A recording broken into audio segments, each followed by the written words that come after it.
Filmnya tok 3 jam. Jadi tambahin penjelasan saya sedikitnya 4 jam. Kalau ada tanya jawab pulangnya jam berapa. Jadi kita nggak bisa nunggu lagi. Orang yang belum datang ya biar belum datang. Tolong semua HP di silent saudara ya. Nah nanti karena mengingat 4 jam ya menabrak jam makan, kami memang berikan konsumsi kue bisa dimakan pada waktu nonton sambil nonton. Itu akan diberikan sekitar jam 7. Jadi sekitar jam 7 dihentikan sebentar, lalu acara persembahan, lalu juga ada pembagian kue dan minuman supaya bisa tidak sampai kena emah gitulah. Itu kami tidak memberi makan besar, cuma kue supaya ganjel gitu saja ya.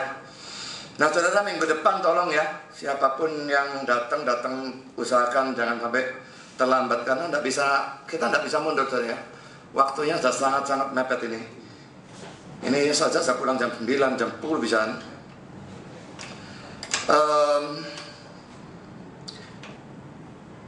Oke, kita masuk dalam doa. Mari kita berdoa. Bapa di surga, terima kasih bahwa sore dan malam ini kami bisa berkumpul di tempat ini untuk memutar acara perdebatan yang direkam dan juga disertai pembahasan namamu. Kami mohon supaya Engkau hadir di sini, ampuni sucikan dari segala dosa, dan penuh pimpin kami dengan roh-Mu, dan urusan di bawah tolong Engkau juga ikut membereskan. Tuhan, kami berdoa juga untuk semua yang dalam perjalanan supaya mereka secepatnya bisa sampai ke tempat ini dan ikut bersama kami menikmati acara ini. Dan berkati semuanya, Engkau berikan pencerahan bagi kami masing-masing supaya jangan ajaran yang salah yang masuk, tapi justru ajaran yang benar yang masuk dan mendapat tempat yang baik dalam diri kami semua. Kami sadar bahwa ajaran-ajaran ini mengandung hal-hal yang sangat tinggi, yang sangat sukar, yang bahkan sangat sukar diterima sekalipun ada ayatnya.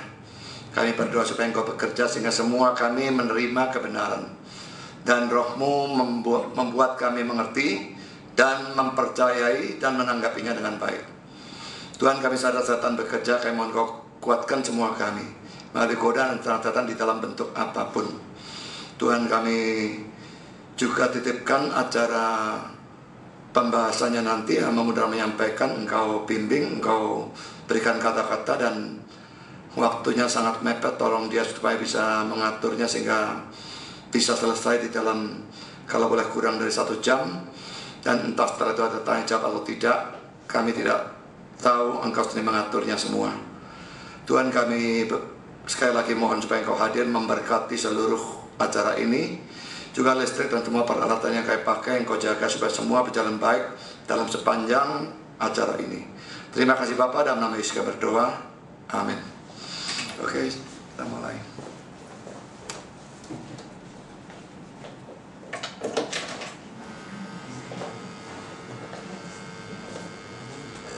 Syarat atau hasil disebut predestinasi.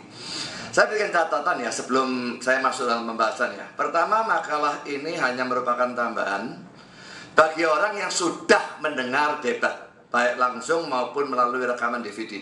Kalau seorang tidak dengar debatnya sama sekali, ya dikasih pembahasan ini ya bingung semua tuh ya. Kedua, sudah dalam makalah di bawah ini, bagian yang saya letakkan di dalam kotak itu adalah keterangan tambahan, tetapi tidak saya ucapkan di dalam acara debat itu sendiri ya. Jadi sudah pertama-tama saya mulai membahas dengan persoalan fitnah atau dusta yang diberikan oleh GBI Agrave, baik Suyanto Liao maupun Stephen Liao. Suyanto itu bapaknya, dia tidak ikut debat ya, anaknya yang disuruh debat, Stephen dan Andrew.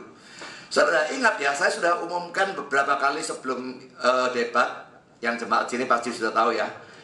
Tujuan utama saya dalam debat itu adalah membukakan semua fitnahan mereka, bukan berargumentasi.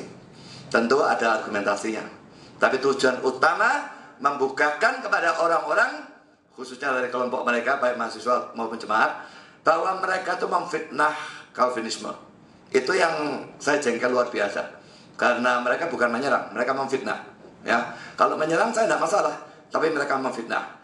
Nah, terhadap tujuan fitnah dari kami, yang kami buktikan dengan memberikan kutipan-kutipan dari tulisan Stephen maupun Suhento Liao. Stephen mengatakan bahwa dia yang menulis, bukan Suhento. Saudara, untuk Suhento Liao, saya beri tanda tanya ya. Karena tulisan itu sebetulnya tanpa nama kalau di webnya mereka. Tapi saya yakin penulisnya adalah Suhento Liao. Tentang itu nanti lihat di bawah. Nah, tapi Stephen berkata bukan Suhento Liao yang tulis, dia yang tulis.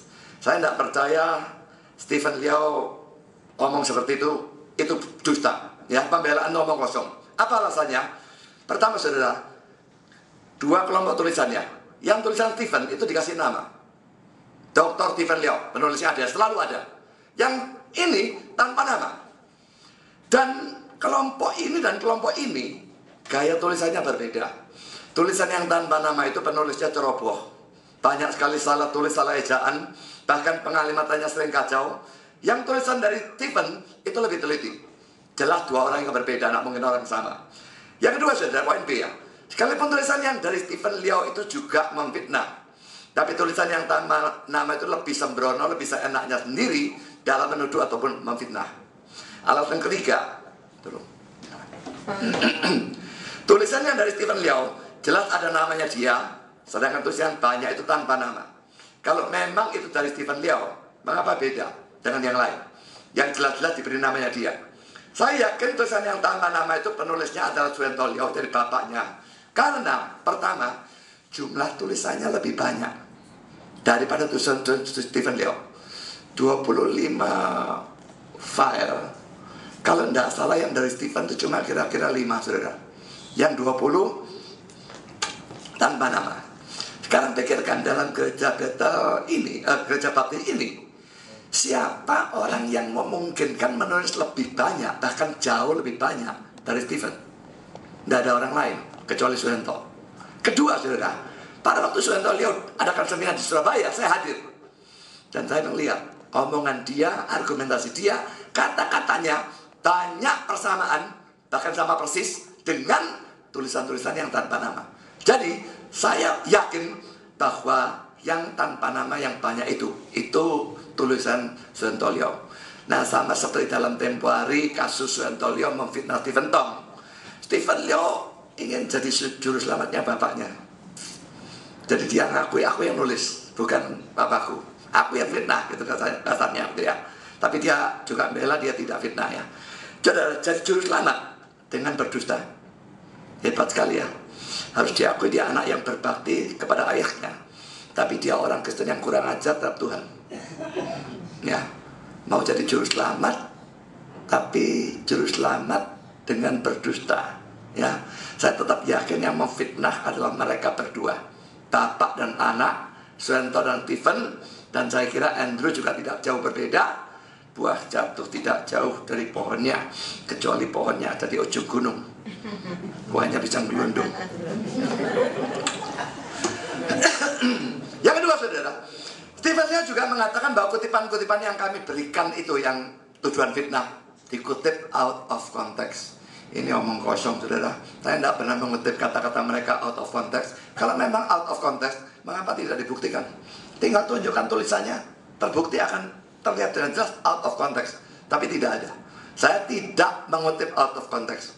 Yang ketiga, Stephen Liao coba menjelaskan ya, Ordo Salutis. Ordo Salutis itu urut-urutan keselamatan. Betulnya sebelum debat dimulai, saya sudah ngomong pada moderator, minta supaya semua kata-kata asing itu diterjemahkan. Dia bilang, oke, itu tugas saya. Tapi kenyataannya banyak sekali ya yang dia gunakan kata-kata asing yang tidak diterjemahkan. Ordo Salutis ini bahasa Latin, saudara. Siapa sih ngerti kalau tidak orang yang belajar teologi ya? Urut-urutan keselamatan. Dari Calvinisme, benar memang pemilihan, kelahiran baru, iman, pembenaran. Saya akui ini benar. Tapi saudara, lalu dia tambahkan, pada saat terjadi regeneration itu atau kelahiran baru, orangnya sudah selamat. Di sini orangnya sudah selamat kalau dia. Baru ada iman. Maka iman ini merupakan buah atau hasil dari kelahiran baru. Jadi yang saya katakan dia fitnah, itu bukan fitnah. Memang waktu lahir baru sudah selamat karena dia lalu beriman. Dari iman ini buah atau hasil dari kelahiran baru, kan dia tidak fitnah. Apa salahnya? Salahnya saudara, Ordus Salutisnya ini punyanya Calvinis. Tapi definisi dari kelahiran baru dan pakainya itu definisi dari Arminian. Definisi dari regenerasi atau kelahiran baru dari Calvinis belum selamat. Saya tadi kan jelaskan, kalau Calvinis lahir baru dulu, baru iman. Selamatnya kapan? Di iman, bukan di sini. Ya, jadi kalau saya ilustrasikan, ini seperti pertemuan sel dan ovum, ini baru lahir. Lah baru betul-betul lahir, baru betul selamat. Tapi di sini belum. Jadi saudara, Ordus Salutisnya pakai Calvinis, tapi menjelaskan kata-kata regeneration-nya, dia menggunakan ajarannya Arminian. Ya jelas tidak cocok saudara. Ya, jadi saudara, ini menurut saya tetap adalah suatu fitnah ya. Kami tidak pernah mengajarkan bahwa iman merupakan hasil dari keselamatan. Itu gila sekali kan ya. Nah saudara, mengapa ini tidak saya jelaskan di dalam debat. Dalam debat saya tidak nangkep. Terus terang ya, ajaran mereka begitu kacau, begitu cepat ngomong, lalu tulisannya begitu kecil-kecil dan sebagainya. Sangat banyak yang saya tidak ngerti pada saat debat. Sampai saya ngulang 2 kali, 3 kali, 4 kali, 5 kali, hari ini ke-6 kali mungkin. Saya masih tetap, ternyata ada tambahan lagi yang saya tadinya tidak ngerti, baru sekarang ngerti. Tadi baru saya ngerti, Roma 1-8, tadinya saya tidak pernah ngerti. Ini ke-6 kali atau ke-5 kali, baru tambah lagi. Ya saudara, ini tidak ngerti, saya anggap ini perlu saya tambahkan di sini. Ya, jadi kalau dia mengatakan dia tidak memfitnah, omong kosong. Ordus Salutisnya itu punyanya Calvinis, tapi penjelasan atau pengertian kata kelahiran baru menggunakan definisi dari Arminian, itu sama sekali omong kosong. Jadi saudara, ini tetap adalah fitnah. Keempat saudara, dalam acara debat ini Stephen Leo menambahi fitnahnya lagi. Saudara mungkin pasti tidak tahu ya, Stephen Leo mengutip kutipan dari Sproul. Tadi saya bilang, saya tunjuk ya, lihat, perhatikan saudara yang datang pagi, kalau orang datang telat saya sudah ketelatan ya. Dia mengutip dari Sproul, dari buku berjudul Almighty Overall, Maha Kuasa atas semua, itu ya. Di mana Sproul dia mengatakan, saya langsung berikan terjemahannya saja ya. Allah menghendaki segala sesuatu yang terjadi, Allah menginginkan manusia jatuh dalam dosa. Saya tidak menuduh Allah berbuat dosa. Saya mengusulkan bahwa Allah menciptakan dosa. Saudara, ini laki-laki tidak saya tangkap pada saat itu. Ya, jadi makanya saya berikan dalam kotak ini, tidak ada, waktu itu tidak ada ya. Tapi saya anggap ini penting untuk jelaskan. Baru saya tangkap pada waktu saya nonton DVD. Waktu saya nonton, kurang ajar. Kok bisa ngomong Sproul itu mengajar Allah mencipta dosa. Saudara, Sproul itu dosen saya. Waktu saya kuliah teologi di RTS, Mississippi, dia dosen saya. Dari buku-bukunya maupun ajaran langsung, saya tahu dia tidak punya pandangan seperti itu. Allah mencipta dosa. Dan saudara, tidak ada Calvinis yang percaya Allah pencipta dosa. Jadi, saya menduga dia fitnah lagi. Lalu saya minta Isra, saya telepon Isra, kamu cari informasi tentang ini. Karena buku ini saya tidak ada. Ya, cari informasi di internet. Dan dia mendapatkan hal itu di internet. Dan ternyata benar, bukunya memang ada, kalimat itu juga ada. Tapi yang menulis buku itu bukan R.C. Sproul, tapi R.C. Sproul Junior. Itu anaknya R.C. Sproul ya. Jadi R.C. Sproul Senior, Junior. Dan di internet sudah diberikan komentar oleh orang-orang lain bahwa R.C. Sproul Junior adalah seorang Calvinis yang ekstrim. Dan kalimat itu yang dikutip, bahwa dia percaya Allah menciptakan dosa ya. Jadi ini fitnah terhadap R.C. Sproul. Dan saudara ingat ya, sebagai orang yang sekolah teologi di Amerika, si Stephen ini ya, tidak mungkin Stephen Leo tidak bisa membedakan R.C. Sproul dan R.C. Sproul Junior. Kalau saudara tidak pernah ke sana, saya mungkin tidak ngerti, apa bedanya junior sama junior kaca titik kok. Di sana tuh kayak orang kekurangan nama saudara. Ada orang namanya Budi, anaknya Budi Junior, cucunya Budi the Third. Itu sudah tidak ada the fourth ya. Habis junior, lalu itu kayak orang kekurangan nama. Tapi di sana dengan jelas orang tahu junior dan tidak ada junior, ini anaknya. Ya, dua orang yang berbeda. Dia tulis juniornya apa enggak? Tidak ada. Kenapa? Karena arsitektur junior tidak dikenal. Tapi arsitektur yang senior itu dikenal. Saya yakin ya, dia secara sengaja menghapus kata junior itu karena anaknya tidak terkenal, bro-nya terkenal. Dan saya betul-betul tidak mengerti ya, bagaimana gereja baptis independen Alkitabiah, grafe itu bahasa Yunani artinya writing, tulisan, tapi biasanya sering menunjuk pada kitab suci, diartikan kitab suci. Bagaimana mereka ingin berkembang dengan terus-menerus menyebarkan dusta dan fitnah model seperti ini. Saya tidak habis pikir. Yang kelima, dalam debat berkenaan dengan kata Yunani proginosko, saya katakan berdasarkan Bible Works 7 yang saya tunjukkan kepada semua yang hadir kan, sudah lihat tadi ya, bahwa kata itu bisa diartikan choose beforehand, memilih sebelumnya. Stephen Leo kelihatannya karena kehabisan akal mengatakan bahwa itu adalah arti yang diberikan oleh orang-orang Calvinis saja, dan dia berkata tidak ada orang non-Calvinis yang mengartikan seperti itu. Dan dia menambahkan bahwa dalam dunia memang lebih banyak Calvinis. Nah sekarang kotak ini saya tidak sempat lagi untuk jawab ya, saya berikan di sini. Kalau Stephen Leo menuduh kamus dari Bible Works 7 dibuat oleh Calvinis, dia punya bukti atau tidak? Jangan asal buka mulut saudara ya. Memang dia dokter jadi-jadian yang selalu asal bicara saudara. Tahu dari mana dia yang menulis Bible Works itu 7 itu kamusnya adalah orang Calvinis. Dan kalau Bible Works 7 dibuat oleh Calvinis, mengapa mereka pakai? Santolio sendiri, saya lihat laptopnya ada Bible Works 7 ya. Stephen Leo sendiri juga pakai. Lo kalau dipakai itu kamusnya orang Calvinis, kenapa mereka pakai? Ternyata saudara, sampai di rumah saya cek kamus-kamus ya. Bukan hanya kamus Bible Works 7 saudara, kamus-kamus lain juga memberi arti seperti itu. Saya berikan contoh 4 saja ya. Kalau saya mau 10 saya kira bisa ya. Barclay M. Newman Jr. Ini kamusnya tipis sekali. Sebetulnya kamus tipis itu dia menjelaskan arti yang penting-penting saja. Tapi tetap saudara, boleh cek kalau tidak percaya. Ada choose beforehand, memilih sebelumnya. Lalu yang kedua, ini kamus gede saudara, daftarnya sekian, bukunya gede sekali ya. Walter Bauer, diterjemahkan dari Jerman ke Inggris oleh 2 orang, Art and Gigrick, tergolong kamus yang top. Juga mengatakan sama, choose beforehand. Ketiga, Colin Brown. Ini kamusnya terdiri 3 volume, tebalnya sekian. Tadi saya hitung dengan garisan sentimeter saudara, 18 cm tebalnya ya. Dan ini kamus betul-betul kelas berat saudara. Juga bahasa asli Jerman diterjemahkan ke Inggris, juga memberikan arti choose beforehand. Keempat, Gettel ini tidak ada tandingannya saudara, 10 volume segini-segini ya. Dan Gettel kata-katanya agak beda, tapi artinya sama. Saya kutip kata-katanya ya.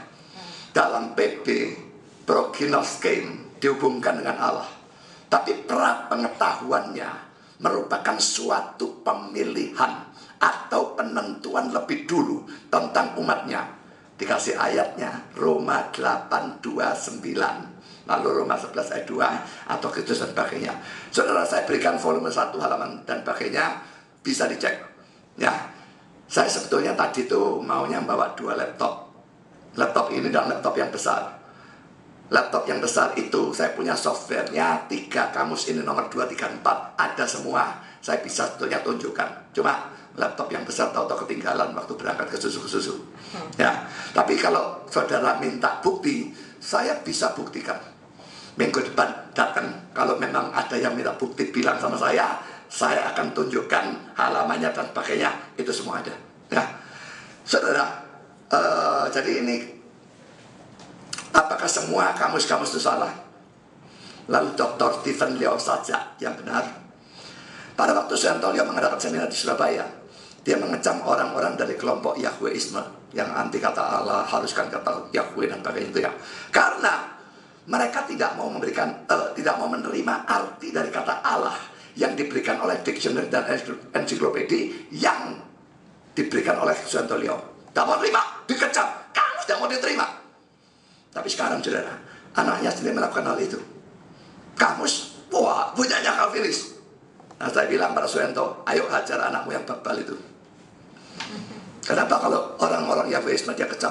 Karena anaknya tidak mau terima kamus, tidak kurang ajar ini anak. Sekarang saudara, tentang kata-kata Stephen Lyo bahwa tak ada orang kecuali Calvinis yang mengartikan prognosisku seperti itu. Saya yakin bahwa penulis-penulis kamus di atas bukan Calvinis. Setidaknya pasti tidak semuanya Calvinis. Tapi saya tidak punya bukti terus terang saja. Jadi saya cari orang yang jelas-jelas non-Calvinis. Adam Clark, ini seorang Armenian garis keras, ya. Dan dalam buku tafsirannya tentang Roma 8 ayat 29, dia mengatakan ini, saya langsung berikan terjemahnya. Mengetahui lebih dulu, di sini berarti merancang sebelumnya, atau pada pembentukan pertama dari rencana, memberikan kebaikan dan sebagainya. Saudara, ini orang Armenian, non-Calvinis, kata dia tidak ada. Dia sedang ngecek semua tulisan, nyatanya ada. Saya bisa memberikan lebih banyak kalau saya mau, ya. Tapi satu bukti sudah cukup membuktikan kata-kata dia salah, ya. Dan tentang kata-kata Stephen Lyo bahwa dalam dunia lebih banyak Calvinis, saudara, ini gila, saudara. Dalam dunia jelas lebih banyak Armenian. Orang itu biasanya kalau dangkal mesti Armenian dulu. Saya start sebagai Armenian, Ifrah juga. Belajar mendalam, baru melihat ini ayat-ayatnya aneh. Orang-orang pilihan, dipilih, ditentukan untuk selamat dan sebagainya. Ini apa? Belajar mendalam, baru akhirnya menjadi Calvinis. Nah, orang yang Kristen yang mau belajar mendalam itu tidak banyak. Makanya semangat gereja ini tidak tumbuh-tumbuh, ya. Karena di sini muajarnya dua alam menggali luar biasa, akhirnya suka tumbuh, ya. Jadi saudara, terbukti bahwa omongan Stephen Lyo ini cuma omong kosong, merupakan klaim yang merupakan dusta. Dan memang tokoh-tokoh dari gereja ini, baik Suyanto Lyo, Stephen Lyo, Andrew Lyo, sama sekali tidak bisa dipercaya. Karena itu kalau saudara baca webnya mereka, hati-hati, ya. Dan ini khususnya perlu dicamkan oleh jemaat GBI Agrafi sendiri maupun mahasiswa teologi dari GITS. Apapun yang Suyanto Lyo dan Stephen Lyo atau Andrew Lyo katakan, minta bukti mesti. Ya, saudara email dengan mereka atau baca web mereka ngomong begini, apalagi tentang Calvinisme atau tokoh-tokoh Calvinis, minta bukti. Kalau dia berkata Calvin berkata begini, buku apa? Tadi saudara dikasih institusio, saudara nyari di institusio bagaimana, saudara? Kalau saya kan tak cari, kasih volume 1 halaman sekian, gampang. Nah, mereka enggak, institusio, nyari institusio yang mendem. Ya, itu kurang ajar, membuat tidak bisa dicek benar atau tidak, ya. Sekarang poin kedua, saudara, penyimpangan topik debat dan sikap tidak fair dari moderator. Saudara, topik debatnya tentunya apa? Sesi pertama, predestinasi, unconditional election, pemilihan tidak bersyarat. Sesi kedua, perseverance of saints, ketekunan Roh Kudus, keselamatan tidak bisa hilang, ya. Tapi saudara, dalam sesi pertama ini dari awal, giliran pertama Stephen Lyo ngomong, dia sudah mengarahkan berulang kali pada topik yang lain. Tambah Andrew Lyo lagi mengarahkan ke berapa? Dekret atau penentuan tentang dosa dan segala sesuatu. Perjanjiannya bukan itu topiknya, saudara. Perjanjiannya adalah debat untuk penetapan selamat atau penetapan binasa, bukan segala sesuatu, dosa dan sebagainya. Lah, menyimpangkan seperti ini kecurangan atau kelicikan dan sikap pengecut yang tidak jantan. Tujuannya kira-kira apa? Pertama, saudara, mereka kira kami tidak siap untuk topik itu. Dan memang kalau urusan siap, sekalipun topik itu kami juga sangat menguasai. Jelas kami lebih siap untuk topik yang memang ditentukan. Belajar matematika untuk ini atau ditengok ke sana. Andai kata memang ditentukan topik itu, saya daripada cuma memberikan 2 ayat, saya bisa memberikan 20 ayat. Tapi mereka menggokkan. Kedua, saudara, orang akan lebih sukar untuk menerima penentuan segala sesuatu, termasuk dosa, daripada topik yang seharusnya cuma penetapan selamat atau binasa. Ya, jadi dia cuma kepingin dia didukung orang di dalam debat itu. Orang akan suka menerima. Predestinasi biasa saja belum terima, diarahkan pada penentuan dosa dan penentuan segala sesuatu. Ya orang tambah suka menerima. Ya, tapi saya tetap memang percaya bahwa itu adalah kepercayaan kami. Ya, dan dia ketiga ingin menunjukkan dalam tanda petik kesesatan Calvinisme dalam hal ini. Tapi saudara, saya Calvinis yang sejati, dan saya yakin itu memang benar.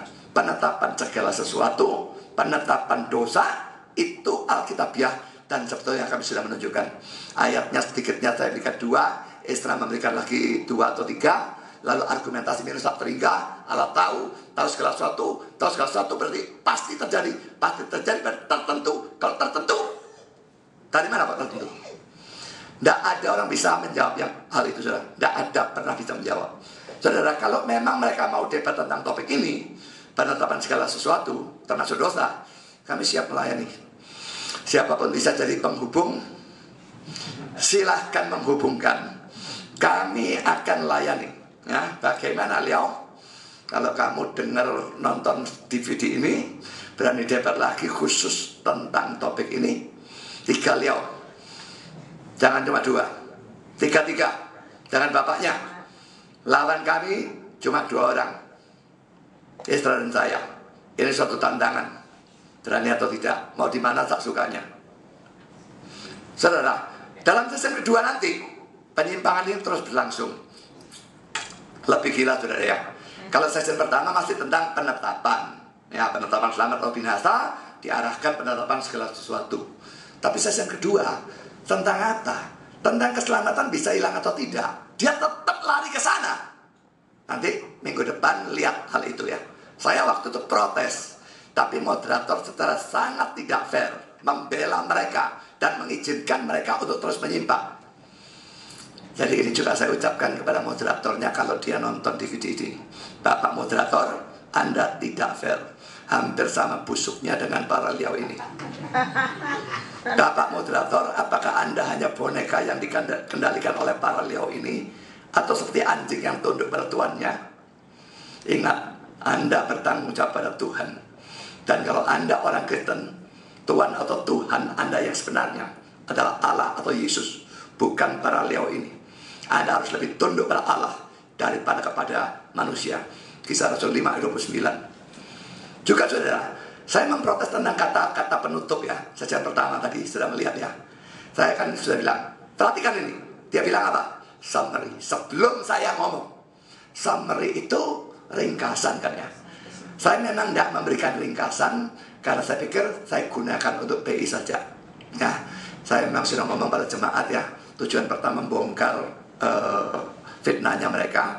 Tujuan kedua memberikan Calvinisme yang sebenarnya, lalu memberikan argumentasi, lalu menghancurkan argumentasi mereka, lalu memberikan penginjilan. Saya pikir waktu belum berangkat debat, mana bisa 5 ini saya rangkum semua. Tapi saudara, ternyata bisa. Ya, dan sesi terakhir, Esra sebetulnya mau tambahin, tak usah, cukup. Kita kalau enggak, kita enggak nginjil. Saya masukkan penginjilan. Tapi jelaskan bukan argumentasi ya. Saya enggak argumentasi apapun, saya nginjil. Nah, tapi oleh pihak Armenian digunakan untuk argumentasi, bahkan argumentasi tambahan. Yang soal nginjil itu ya, gimana orang kafir nginjil? Itu kan baru grace, tadinya enggak ada belas. Jadi itu argumentasi baru. Tapi moderator yang jelas-jelas mula-mula mengatakan bahwa kata penutup itu adalah summary atau kesimpulan, tapi lalu berkata tidak masalah, nanti kamu juga boleh, bahkan nyanyi pun juga boleh. Ini kan tidak konsisten ya. Moderator plan tidak konsisten. Maklum moderatornya dari gereja mereka. Saudara, mengapa saya setuju? Saya setuju moderatornya dari gereja mereka karena Stephen Liao mengatakan bahwa moderator tugasnya hanya mengatur soal waktu. Tapi ternyata saudara, dalam kenyataannya tidak demikian. Dan saya sekarang mengucapkan kepada Stephen Liao, Stephen, Anda punya mulut yang gampang saja mengeluarkan janji yang manis, tapi Anda orang yang tidak bisa dipercaya, tidak fair, tidak jujur, dan tidak bertanggung jawab. Karena pada saat saya sedang debat dengan moderator tentang apa tugas moderator, Anda diam saja seolah-olah tidak bersalah. Padahal Anda memberikan tugas yang berbeda kepada moderator dengan tugas moderator yang Anda janjikan kepada saya. Karena adanya penyimpangan-penyimpangan ini, maka dalam menilai siapa menang atau siapa kalah, saya abaikan bagian-bagian di mana mereka menyimpang. Ya, nanti akan saya coba menilai siapa menang dalam debat ini. Nah, saudara, siapa menang? Saya tidak ngerti. Ini tiap orang bisa sangat dipengaruhi oleh kepercayaannya. Kalau saudara memang punya kepercayaan Armenian, bisa sekali saudara setuju dia dan menganggap dia menang. Kalau saudara punya kepercayaan Calvinis, saudara bisa setuju saya menang dan pakai. Tapi saya nanti akan berusaha menilai dengan seobjektif mungkin.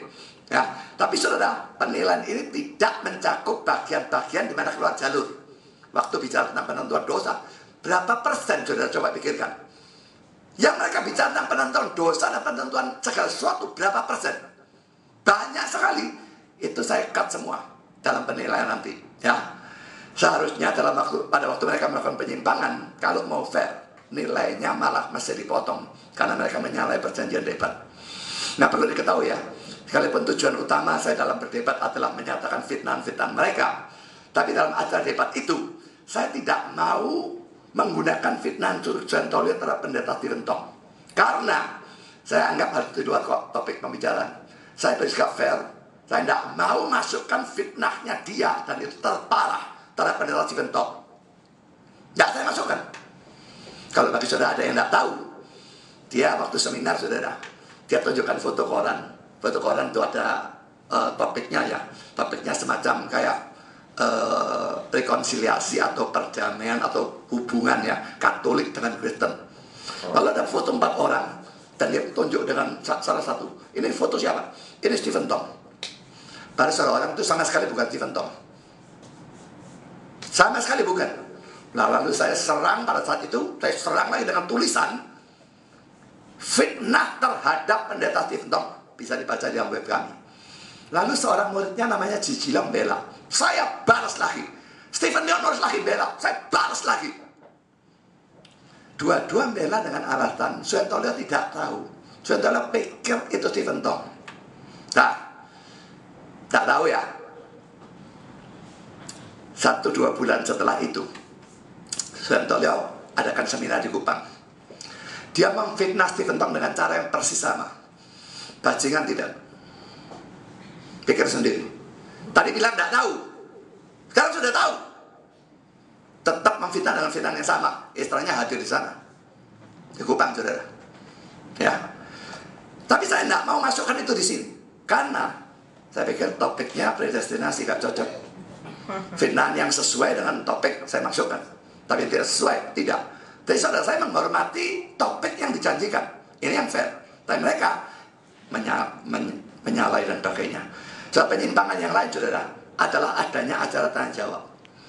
Sebetulnya saya menginginkan acara itu, tapi dalam perjanjian Stephen Tong tak mau, dia tolak. Tapi pada waktu kami sudah sampai di tempat debat, ternyata dalam jadwal acara, loh, ada acara tanya jawab. Apa dia lakukan itu supaya kami tidak siap? Betul-betul licik dan betul-betul mengejut ya. Lalu saya berikan ralat, saudara ya. Ada sesuatu yang saya pikir saya salah ya, dalam mengkoreksi si Ezra-nya yang benar betulnya. Ini adalah pada bagian Stephen Leon menanyakan mana ayat eksplisit yang menunjuk pada unconditional election, pemilihan tidak bersyarat. Ezra menjawab Roma pasal 9 ayat 11 dan 13. Sebab waktu anak-anak itu belum dilahirkan dan belum melakukan yang baik atau yang jahat, rencana Allah tentang pemilihan diteguhkan bukan berdasar perbuatan, tapi berdasar panggilannya. Dikatakan oleh Ribka, anak yang tua akan menjadi hamba anak yang muda, seperti yang tertulis, aku mengasihi Yakub tapi menjadi Esau. Nah, Stephen jawab balik, itu tidak eksplisit. Lalu saya menjawab, saya mengkoreksi Ezra. Saya rasa saya dengan Ezra ada salah paham, salah pengertian.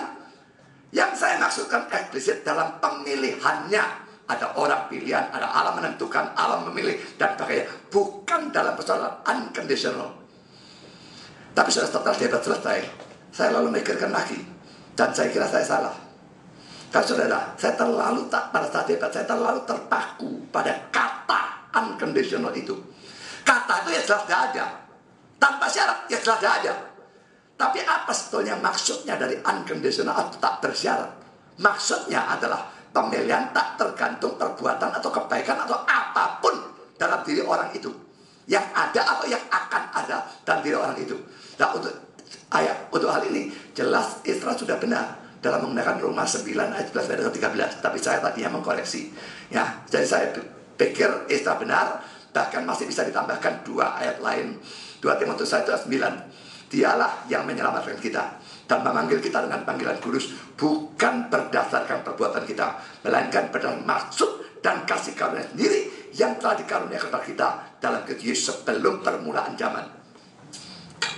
Lalu Roma 11 ayat 5 dan 6. Demikian juga pada waktu ini ada tinggal suatu sisa menurut pilihan kasih karunia.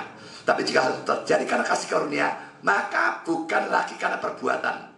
Sebab jika tidak demikian, maka kasih karunia bukan lagi kasih karunia. Ya saudara, ada kata pilihan, ya, tapi bukan karena perbuatan. Ya, jadi jelas unconditional itu pasti sekali ada di sini. Lalu sekarang kita masuk poin keempat, saudara. Tambahan penjelasan untuk bagian-bagian atau bagian-bagian penting yang belum terjawab.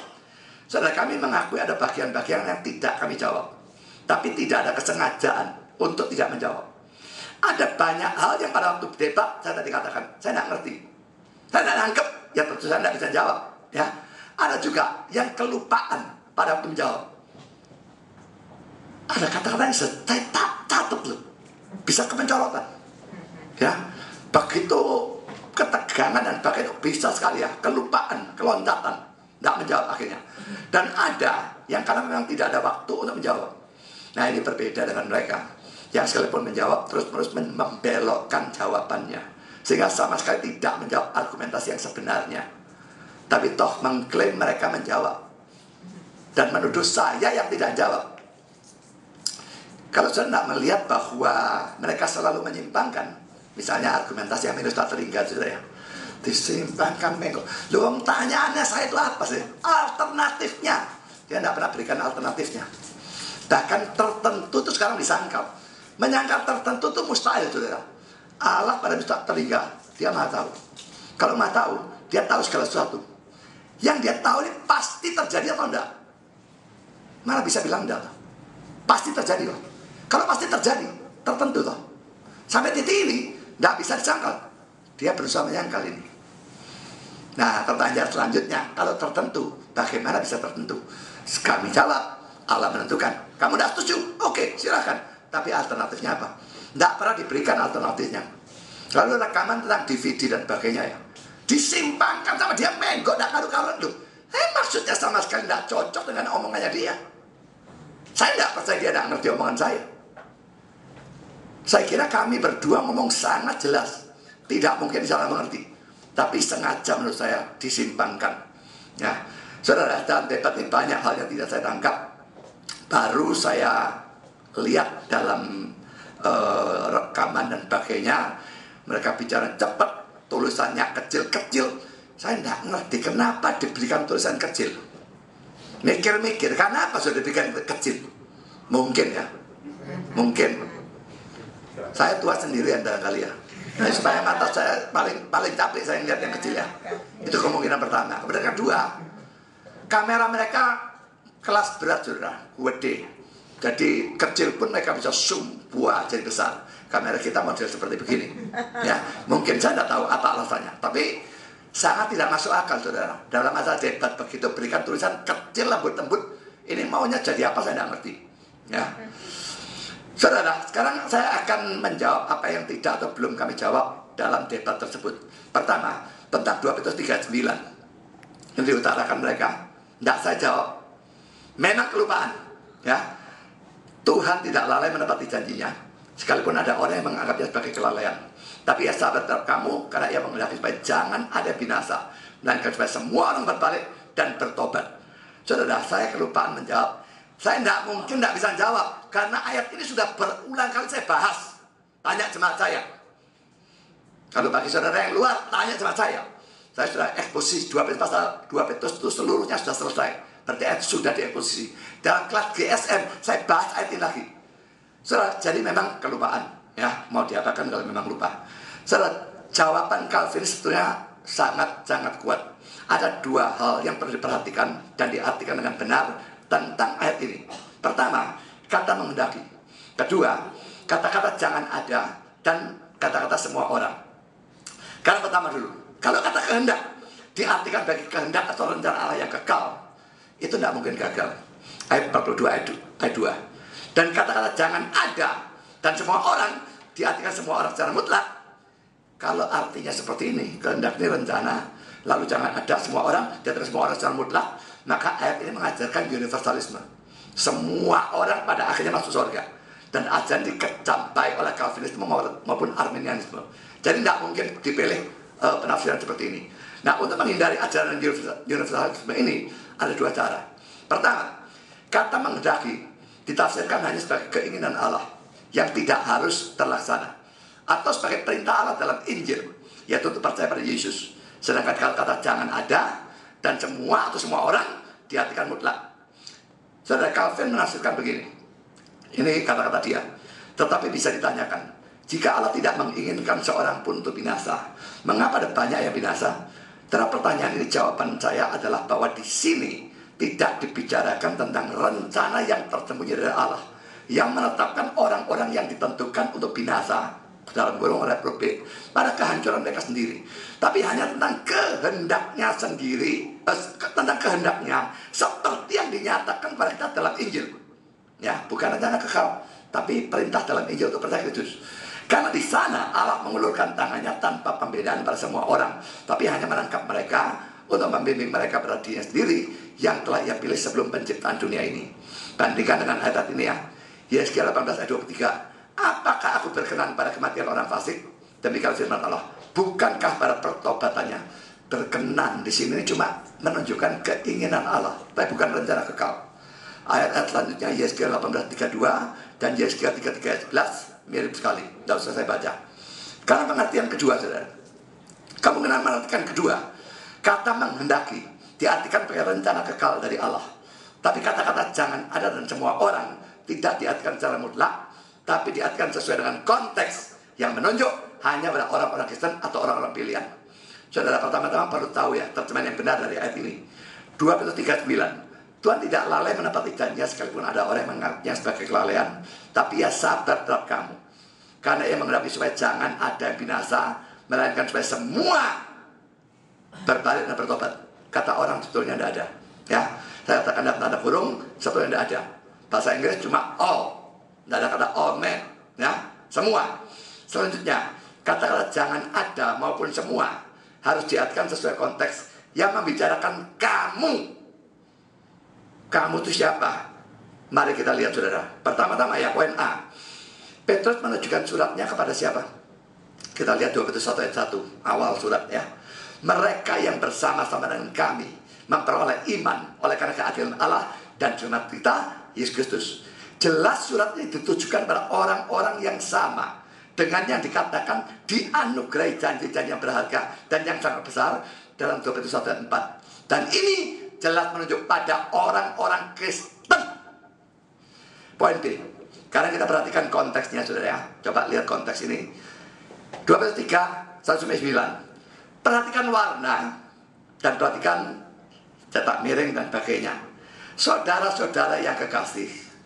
Jadi ngomong kepada siapa? Orang Kristen kan? Ya.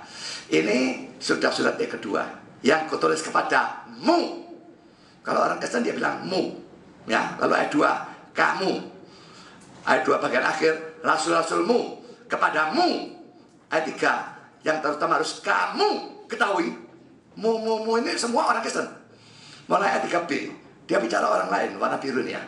Pengejek dengan ejekan-ejekannya. Karena kata gantinya orang berbeda ya. Yaitu orang-orang yang hidup menuruti hawa nafsunya. Kata mereka. Lalu ayat 5 mereka. Nah, lalu sekarang saudara, mulai ayat 8 kembali, saudara-saudaraku yang kekasih. Bicara orang Kristen lagi. Tapi ayat 9 ada orang ini pengejek tadi, saya kasih warna biru ya. Tuhan tidak lalai menepati janjinya sekalipun ada orang yang menganggapnya sebagai kelalaian, tapi ya sahabat kamu. Dalam seluruh konteks ini sudah terlihat ya. Kalau mu kamu, itu orang Kristen. Yang pengejek-pengejek orang tidak percaya, mereka, nya, dan sebagainya. Ya, jadi saudara, jelas bacaan ini memang membicarakan dan mengkontratkan dua golongan. Ya, golongan pertama adalah orang Kristen, pakai mu, kamu. Golongan kedua, pengejek-pengejek, dan ini pakai mereka, nya. Nah, ayat 9, kamu, jelas ini orang Kristen atau orang pilihan. Itu seringkali memang tidak dibedakan, dikacau balaukan. Karena orang pilihan toh akhirnya menjadi orang Kristen. John Owen berkata tentang teks ini. Teksnya jelas bahwa adalah semua dan hanya orang pilihan yang tidak ia kehendaki untuk binasa. Ya, jadi ayat ini tidak mendukung mereka dalam menentang predestinasinya kita. Karena kedua, Stephen Leo tekankan anak yang tua akan jadi hamba anak yang muda. Roma 9 ayat 12. Dia bilang, apakah secara pribadi Esau pernah jadi hamba Yakub? Tidak pernah. Jadi jelas bukan bicara tentang pribadi tapi nasional. Kata-kata aku mengasihi Yakub dikutip dari Maleakhi 1500 tahun setelah zaman Yakub dan Esau. Jadi Tuhan bicara tentang Israel dan Edom. Saudara, ini juga saya kelontatan. Saya sudah tulis padahal. Dan jawabannya gampang sekali, saya tahu. Ya, karena ini argumentasi persis diberikan juga oleh Adam Clark. Jadi saya tahu dalam laptop saya sudah ada. Jawabannya gampang, saudara. Kata-kata itu tentu tidak harus diartikan dalam arti hurufiah. Dalam arti hurufiah memang Yakub tidak pernah jadi tuan atas Esau, Esau tidak pernah jadi hambanya Yakub. Tapi siapa bilang itu harus diartikan hurufiah, saudara? Artinya Yakub lebih diberkati, itu pun secara rohani, daripada Esau. Dan kata-kata itu menjadi kenyataan pada saat Ishak memberkati Yakub. Dia tidak tahu. Ya, tapi tetap ini berkatnya berlaku, saudara ya. Kejadian 27 ayat 27 sampai 29, lalu loncat ayat 37. Lalu datanglah Yakub dekat-dekat dan diciumnya lah ayahnya. Ketika Ishak mencium bau pakaian Yakub, diberkatinya lah dia. Katanya, sesungguhnya bau anakku adalah sebagai bau padang diberkati Tuhan. Allah akan memberikan kepadamu embun yang dari langit dan tanah-tanah gemur di bumi, dan gandum seanggur berlimpah-limpah. Bangsa-bangsa akan takluk padamu, suku-suku bangsa akan sujud kepadamu. Jadilah Tuhan atas saudara-saudaramu. Ini aneh ya, padahal saudaranya cuma satu ya. Dan anak-anak ibumu akan sujud kepadamu. Apakah ini harus diartikan secara harfiah? Tidak. Siapa mengutuk engkau, terkutuklah ia. Siapa berkati engkau, diberkatilah ia. Ayat 39. Waktu ini loncatkan ya. Sekarang Esau-nya datang, minta nuntut diberkati. Lalu Ishak menjawab Esau, katanya, sesungguhnya telah kuangkat dia, Yakub, menjadi tuan atas engkau, dan segala saudaranya telah kuberikan kepadanya menjadi hambamu, dan sebagainya. Jelas tidak mungkin diartikan secara hurufiah, secara jasmani. Calvin dalam tafsiran tentang teks ini berkata demikian, orang-orang yang tak terpelajar, tapi dilatih sedikit dalam kesalahan yang sejati, telah mengkhayalkan bahwa bapak-bapak kudus ini diberkati oleh Tuhan hanya berkenaan dengan kehidupan yang lemah dan fana ini. Lalu Calvin berkata lagi demikian, Tuhan menegaskan bahwa urut-urutan alam dibalik. Yang lebih muda, yang lebih rendah harus menjadi pemenang. Kita sekarang harus melihat apa yang dimaksudkan secara implisit oleh kemenangan ini. Mereka yang membatasi hal itu pada kekayaan duniawi, kalau dijasmanikan ya, menyia-nyiakan atau membuang waktu dengan dingin. Tak diragukan bahwa oleh sabda Allah ini Ishak dan Ribka diajar bahwa perjanjian keselamatan tidak akan sama bagi kedua bangsa, tapi akan disimpan hanya untuk keturunan Yakub. Yakub bukan hanya dipanggil oleh suara luar atau lahir dari Tuhan, tapi sementara saudaranya dilewati, ia dipilih sebagai pewaris dari kehidupan. Saudara, dari kedua kutipan jelas ya, Calvin menafsirkan dalam arti rohani, bukan jasmani, bukan hurufiah. Jadi tidak aneh, dalam kenyataannya Esau tidak pernah jadi hamba dari Yakub, karena memang tidak perlu dihurufiahkan. Saya lalu membaca, tulisan dari Charles Hodge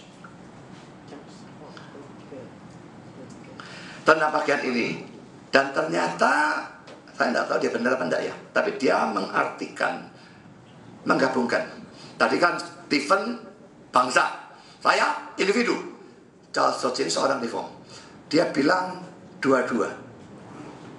Mungkin dia benar ya, tapi inilah kata-katanya pokoknya ya, bahwa kata-kata yang dikutip oleh sang rasul dari perjanjian lama di sana diterapkan kepada individu-individu Yakub dan Esau, dan bahwa Yakub sebagai seorang individu lebih dipilih daripada saudaranya. Dua, bahwa pemilihan bangsa-bangsa tercakup dan ada di dalam pemilihan individu-individu. Berlaku dua-dua. Ya, jadi siapa benar siapa salah, baru salah kalau hoaxnya benar. Jadi digabung ya. Karena yang ketiga, tentang Yohanes 3:16, saya mengatakan bahwa kata dunia sedikitnya bisa diartikan 8 macam. Dalam acara debat itu saya tidak lupa, tapi saya tidak memberikan contohnya secara sengaja karena waduh ini banyak saudara. Waktu yang habis kalau saya memberikan itu. Saya tahu dengan pasti bisa dikatakan 8. Tinggal cari filenya, saya gak bisa. Sudah ada dalam file saya. Sekarang saya berikan di sini ya. Kata dunia dalam bahasa Yunani kosmos memang punya banyak arti. Bisa diartikan seluruh alam semesta. Misalnya Kisah 17 ayat 24. Allah yang telah menjadikan bumi dan segala isinya. Tentu bukan bumi ini dok, maksudnya alam semesta. Bisa diartikan bumi. Ya 13 ayat 1. Saatnya sudah tiba untuk beralih dari dunia ini kepada Bapa. Dunia ini bumi, ya. Bisa diartikan keduniawian. Yakobus 4 ayat 4. Persahabatan dengan dunia adalah permusuhan dengan Allah. Barang siapa hendak menjadi sahabat dunia ini, yang menjadi dia musuh Allah. Ini keduniawian, ya. Bisa diartikan semua umat manusia di dunia ini. Seluruh dunia jatuh ke bawah hukuman Allah. Ya, setelah dia buktikan semua berdosa, semua jatuh bawah hukuman Allah. Dan ini jelas memang semua orang dalam dunia. Karena poin E juga bisa arti semua orang yang tidak percaya. Yohanes 15 ayat 18. Jikalau dunia membenci kamu, kamu ini murid-muridnya Yesus ya. Ini Yesus yang bicara pada murid ya. Murid orang percaya. Dunia membenci kamu. Jelas dunia ini orang tidak percaya. Masa orang Kristen membenci orang Kristen? Ini dunia orang tidak percaya. Ingatlah bahwa dunia ini ya, telah lebih dulu membenci aku daripada kamu. Jadi kamu dunia ini dikontraskan dengan kamu adalah orang-orang yang tidak percaya, dan dunia adalah orang-orang kamu adalah orang-orang percaya, dunia adalah orang-orang yang tidak percaya. Arti yang ke F ya, 6 ya. Semua orang non-Yahudi. Roma 11 ayat 12. Sebab jika pelanggaran mereka ini jelas bangsa Yahudi kalau dilihat konteksnya ya, berarti kekayaan bagi dunia, ini dunia selain Yahudi. Jadi orang-orang non Yahudi semua kecuali Yahudi toh, ya. Dan kekurangan mereka Yahudi, kekayaan bagi bangsa-bangsa lain. Saudara, dua kalimat ini sama ya. Jadi pelanggaran mereka berarti kekayaan bagi dunia. Kekurangan mereka kekayaan bagi bangsa-bangsa lain. Dua kalimat ini sama. Jadi dunia berarti bangsa-bangsa lain atau bangsa-bangsa non-Yahudi. Poin G, saudara. Orang-orang Yahudi yang tidak percaya. Yohanes 16 ayat 20. Aku berkata padamu, sesungguhnya kamu akan menangis dan meratap, tapi dunia akan bergembira. Yesus bilang kalau dia mati, kamu, murid-muridnya, akan nangis dan meratap. Dunia bergembira. Siapa ini? Jelas orang-orang Yahudi yang tidak percaya. Waktu itu tidak ada konteksnya orang non-Yahudi ya. Waktu itu konteksnya musuhnya itu Yahudi. Yahudi yang tidak percaya. Dan Adam Clarke berkata tentang ayat ini adalah jelas bahwa Tuhan kita menggunakan kata dunia dalam beberapa bagian dari percakapannya ini untuk menunjukkan orang-orang Yahudi yang tidak percaya dan yang bersifat memberontak. Sekarang poin H, semua orang percaya itu pilihan. Ini arti ke-8. 2 Korintus 5:19. Sebab Allah mendamaikan dunia dengan dirinya oleh Kristus, dengan tidak memperhitungkan pelanggaran mereka. Pikirkan saudara, Allah memperdamaikan, tidak memperhitungkan pelanggaran mereka. Kalau dunia ini betul-betul mutlak semua orang, ayat ini menjadi universalisme.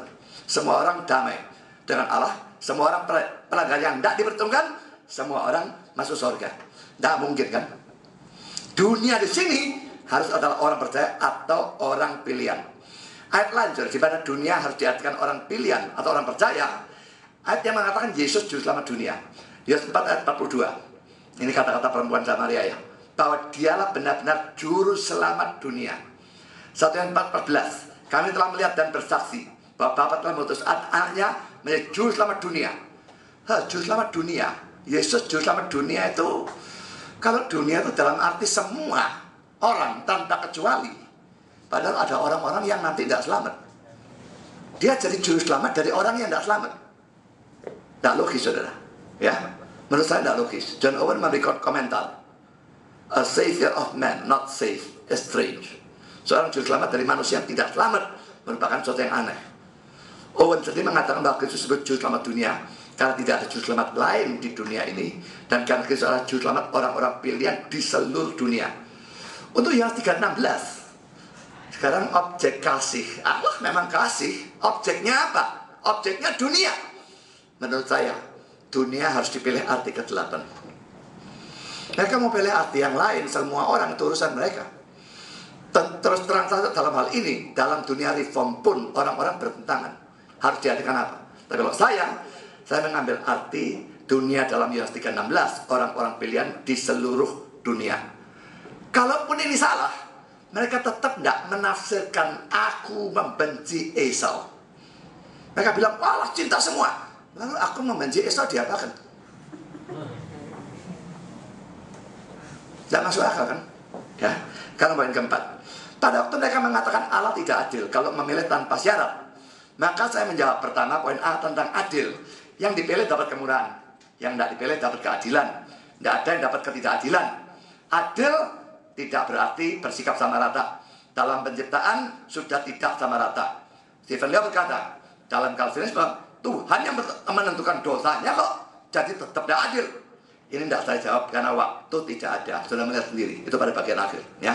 Sebetulnya jawabannya adalah, sekalipun Allah menentukan dosa, tapi yang melakukan adalah manusia. Dan itu dengan kehendaknya sendiri. Sehingga yang salah adalah manusianya, bukan Allahnya. Dan bicara dosa ditentukan, saya memberikan 2 ayat. Ayat ini sama mereka tidak digubris 11. Jelas-jelas nyolok. Lukas 22 ayat 22. Anak manusia memang akan pergi seperti yang telah ditetapkan. Sebelumnya bicara Yudas, ya, telah ditetapkan. Lalu pengkhianatan Yudas.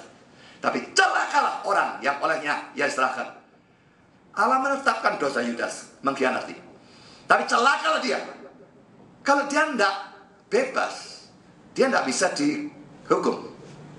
Dikatakan celaka, berarti dia bebas. Memang bebasnya beda dengan bebasnya mereka. Tapi siapa yang mengharuskan kami mempunyai arti free will yang sama seperti mereka? Alkitab sendiri menentukan arti free will-nya. Kalau memang mau ada, pada kata free will nggak pernah ada dalam Alkitab, ya. Tapi kalau dia bilang dalam setiap halaman, wah memilih, iya memilih. Tapi siapa yang bisa memilih Kristus kalau bukan Allah memberikan kekuatan pada dia? Ayat kedua yang saya berikan untuk menunjukkan Allah menetapkan dosa, Kisah Rasul 4, 27, 28. Sebab semuanya telah berkumpul, macam-macam, Herodes, Pilatus, bangsa-bangsa, suku bangsa Israel, melawan Yesus, hamba Yesus yang kau urapi. Mereka kumpul melawan Yesus. Dosa tidak? Jelas dosa. Tapi itu katanya ayat 28, untuk melaksanakan segala sesuatu yang telah engkau tentukan dari semula oleh kuasa dan kehendakmu. Kalau ini bukan penetapan dosa, lalu apa? Yang tidak percaya penetapan dosa, suruh baca ayat ini. Dan suruh jawab argumentasi saya tentang minus tak teringga. Dan kalau mau berikan ayat seperti ini, saudara, saya bisa berikan paling sedikit pulutulnya. Tapi waktu saya tidak ada, ya. Poin B, saudara, Roma 9, 20-21. Siapa kamu yang manusia, maka kamu membantah Allah. Dapatkah yang dibentuk berkata pada yang membentuknya, mengapa engkau membentuk aku demikian?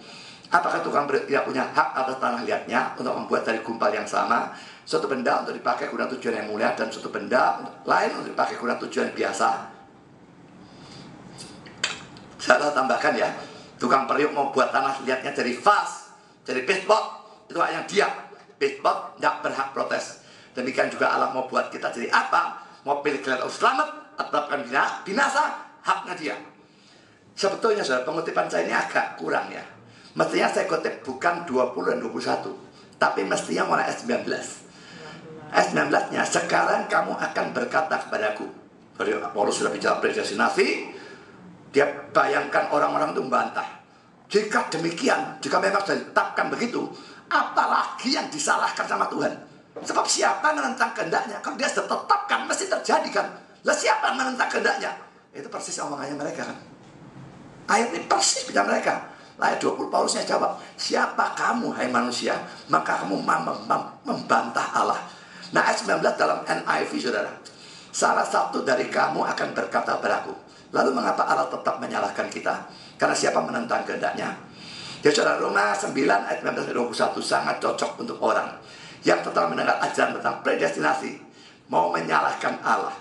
Apakah mengatakan dia tidak adil atau tidak kasih dan sebagainya. Siapakah kamu? Kamu membantah Allah. Itu jawaban Paulus.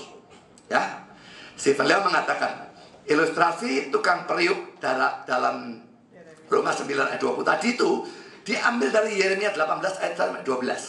Saya rasa saudara, dia ambil bahan ini dari buku saya.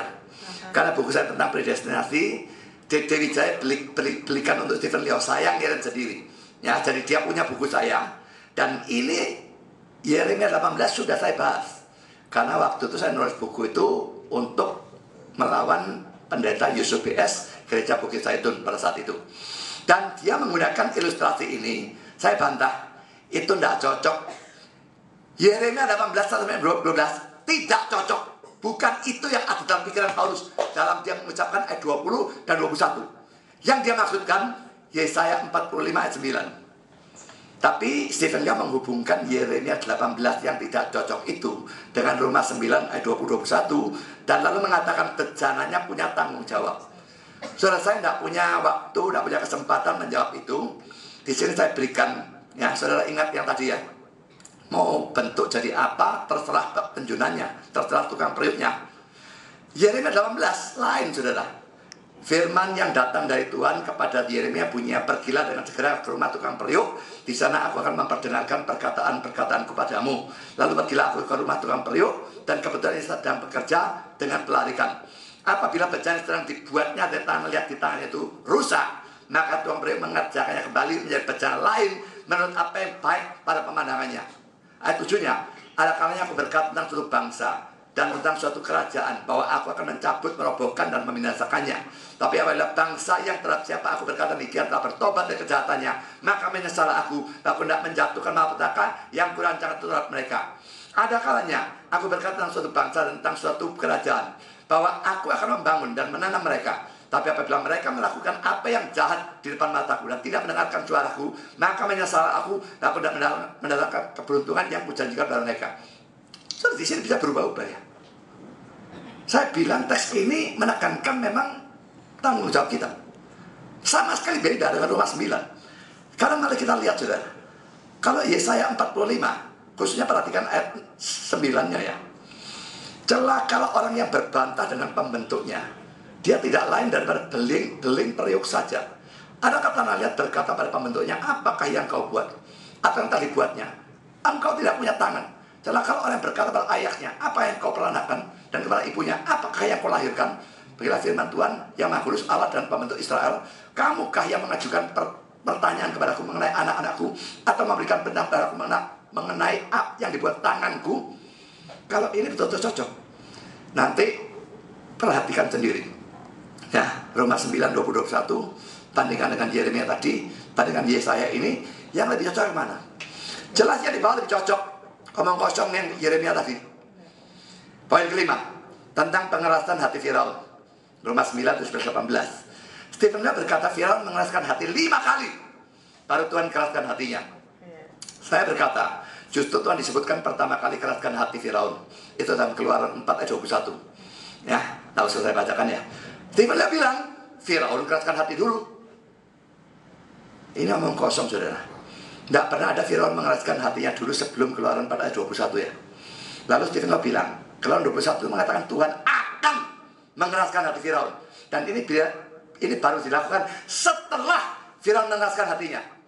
Saya tidak sempat jawab ya. Kata-kata ini satu tolol sekali dan sangat tidak masuk akal. Tapi lucunya ditepuk tangan meriah oleh para pendukungnya. Hal ini terjadi berkali-kali ya.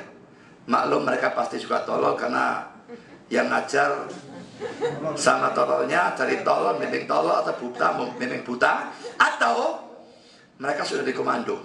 Tepuk tangan saja untuk pembicaramu, gak peduli dia ngomong apa. Karena sangat banyak saya kira ya omongan yang sangat tidak masuk akal, tapi dikasih aplaus luar biasa, seakan-akan dia memberikan sesuatu yang brilian begitu ya. Saya pikir ini kegilaan ya. Saya tidak mendapat kesempatan jawab, sekarang saya jawab. Adalah omong kosong bahwa kata akan diartikan seperti itu. Kalau Tuhan mengeraskan hati Firaun setelah Firaun mengeraskan hatinya, apa gunanya? Loh, dia sudah mengeraskan, dikeraskan apa lagi? mengeraskan yang sudah keras? Ya tidak mungkin loh. Menurut saya jelas. Tuhan mengeraskan, memang akan. Terjadinya kapan? Ya pada saat Firaun mengeraskan itu. Itu pekerjaan Tuhan. Tuhan sudah bernubuat karena dia sudah menetapkan.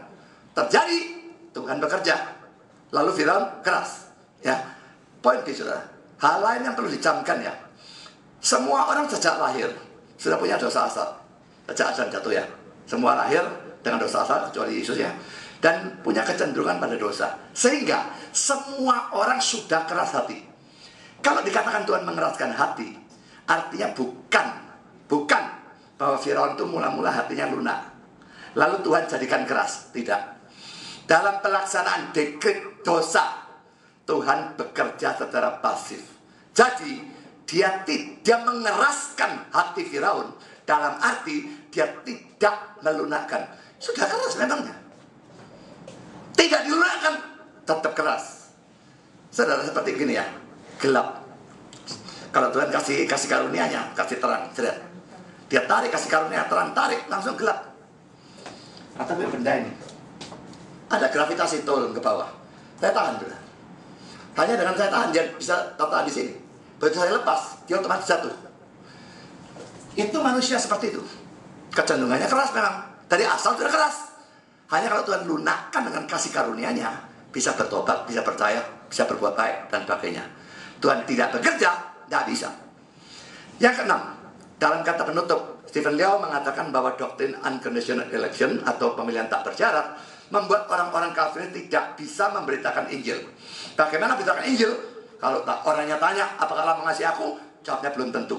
Kalau orang tanya, apakah Yesus pakai untuk aku? Jawabnya, jika kamu orang bilang, dan sebagainya. Kan saya tidak punya kesempatan jawab ya. Sekarang saya ingin jawab. Saya mengakui bahwa pemberitaan Injil menjadi lebih sukar bagi Calvinis. Khususnya berkenaan dengan doktrin penebusan terbatas.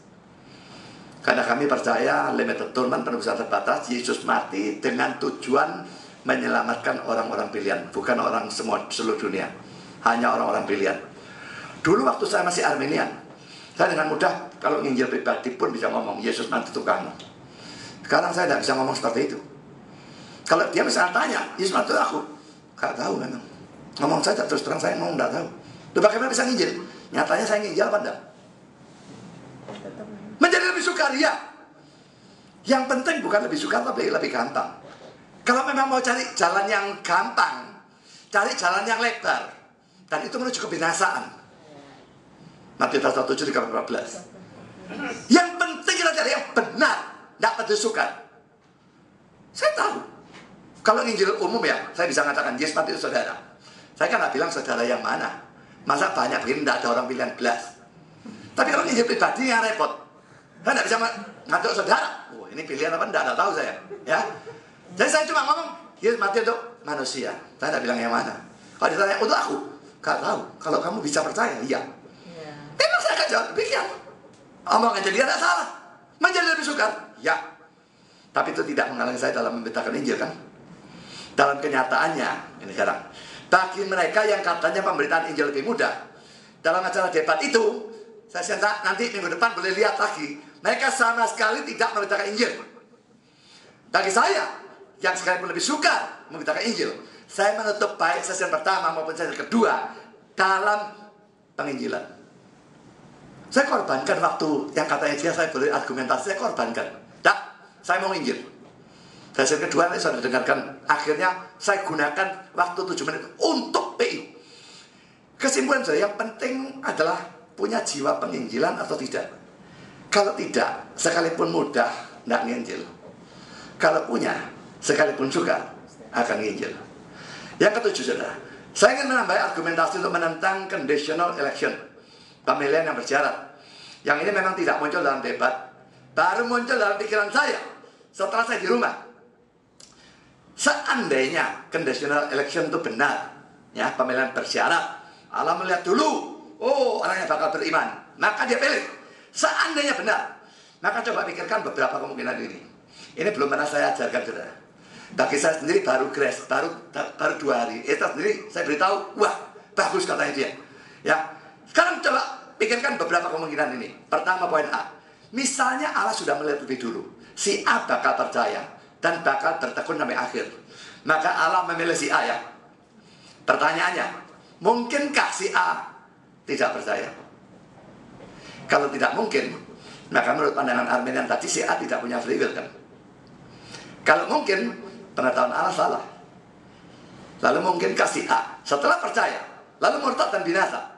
Kalau tidak mungkin, maka menurut pandangan Arminian, si A tidak punya free will. Kalau mungkin, laki-laki pengetahuan Allah.